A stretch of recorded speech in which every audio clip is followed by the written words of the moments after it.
जी ने कैसे सक्सेस प्राप्त की, अग्निवीर, महंगाई, किसान, बेरोजगारी, प्रेसिडेंट एड्रेस में था ही नहीं, कुछ भी नहीं है। जैसे मैंने कहा, आर्मी को लगता है कि होम मिनिस्ट्री ने इनके ऊपर थोपा है, आरएसएस ने उनके ऊपर थोपा है। रूल बदला गया और अदानी जी को 6 एयरपोर्ट दिए गए। और जो कंपनी इन स्ट्रेटेजिक एरियाज में काम कर रही है उनके बारे में आपको मालूम ही नहीं। ये नेशनल सिक्योरिटी का मुद्दा है, आपको मालूम ही नहीं कि ये सब कंपनीज किसकी हैं। बजट में अदानी जी के लिए 50 नए airport, coastal shipping, horticulture, grain storage, ये सब काम आप कर रहे हैं। वो जो युवाओं ने मुझसे सवाल पूछा था कि अदानी जी की इतनी बिजनेस एक्टिविटी कहां से आई, इतने अलग अलग सेक्टर्स में अदानी जी ने कैसे सक्सेस प्राप्त की। India is a case study and prime minister Narendra Modi should be given a gold medal in this. देश के सब युवा अग्निवीर अग्निवीर अग्निवीर अग्निवीर बोल रहे हैं, कह रहे हैं कि आर्मी के ऊपर थोपा गया है, हमें नहीं चाहिए। आर्मी के लोग कह रहे हैं हमें नहीं चाहिए।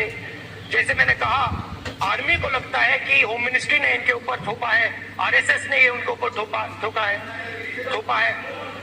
तो ये आवाजें आ रही हैं। अब मैंने आपका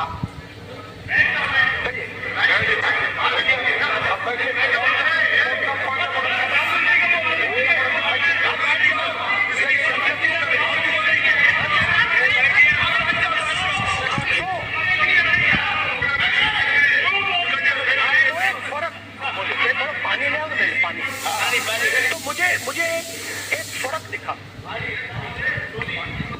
प्रेसिडेंट्स एड्रेस में बहुत सारी चीजें बोली गई। अग्निवीर के लिए एक लाइन थी, एक शब्द, एक बार अग्निवीर शब्द का प्रयोग किया गया और वो भी अग्निवीर योजना हमने दी, उससे ज्यादा कुछ नहीं बोला। कहां से आई, कौन लाया, किसको फायदा होगा, ये नहीं बोला। बेरोजगारी शब्द ही नहीं था उसमें, आपने देखा होगा, बेरोजगारी शब्द ही नहीं था प्रेसिडेंट में, महंगाई शब्द ही नहीं था। तो जो यात्रा में हमें सुनने को मिला, अग्निवीर, महंगाई, किसान, बेरोजगारी, प्रेसिडेंट एड्रेस में था ही नहीं, कुछ भी नहीं है। तो ये मुझे थोड़ा अजीब लगा। ये पूछते थे कि ये जो अदानी जी है, ये किसी भी बिजनेस में घुस जाता है, ये सफलता प्राप्त कर जाता है, ये कभी फेल नहीं होता। और युवाओं ने मुझसे ये सवाल पूछा कि भाई ये हो क्या रहा है, हम भी सीखना चाहते हैं। मोदी जी ने कहा स्टार्टअप करो, हम भी अदानी जी जैसे बनना चाहते हैं कि भैया किसी भी बिजनेस में घुस जाओ और एकदम सक्सेस हो जाए। ये पहला सवाल था। दूसरा सवाल था कि ये अदानी जी हैं, ये किसी भी बिजनेस में घुस जाते हैं। पहले ये 1-2 बिजनेस करते थे, अब ये 8-10 सेक्टर्स में काम करते हैं।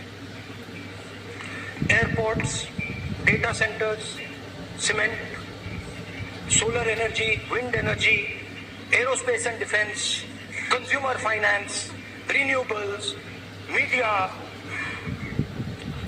तो उन्होंने मुझसे पूछा कि राहुल जी, हाँ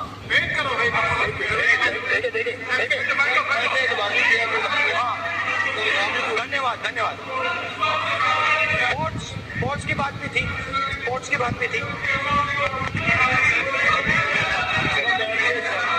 ये भी सवाल पूछा कि भैया एक बात बताइए, राहुल जी बताइए हमें कि अदानी जी का जो नेटवर्थ है वो 3 साल के अंदर, 2014 से लेकर 2022 तक ये $8 बिलियन से,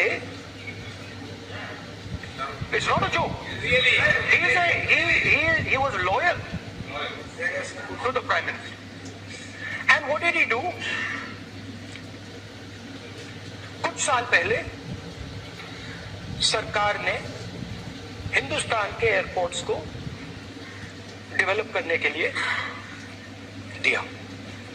नियम था, there was a rule that anybody who does not have prior experience in airports cannot involved in development of these airports.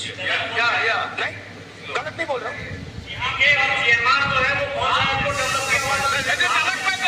आप बैठिए।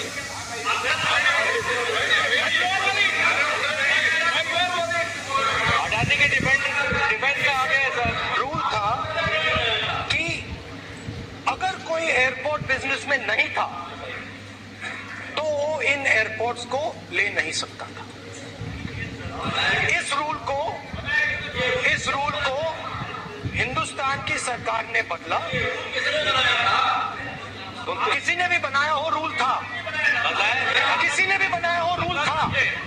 रूल बनाया किसने बात नहीं है, रूल बदला किसने बात है। रूल बदला गया,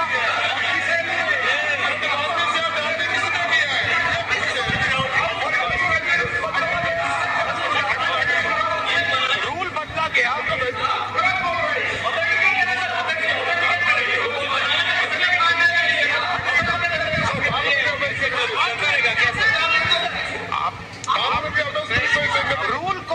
रूल को बदला गया। सर बोलने दीजिए। करना चाहिए, करना चाहिए। तो ये रूल बदला गया। उस समय मीडिया में इसके बारे में चर्चा हुई थी। रूल बदला गया और अदानी जी को 6 एयरपोर्ट्स दिए गए। उसके बाद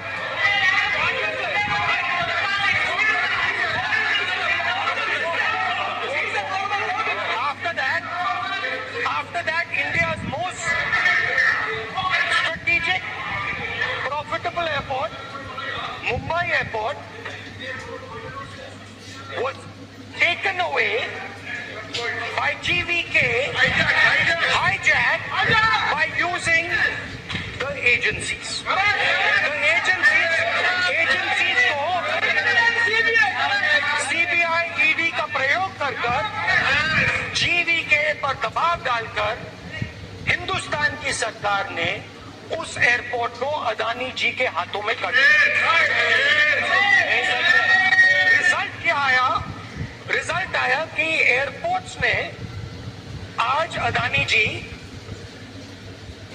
24% हिंदुस्तान की एयर ट्रैफिक को अपने एयरपोर्ट से निकालते हैं और 31% एयर फ्रेट उनके एयरपोर्ट्स में से निकलता है।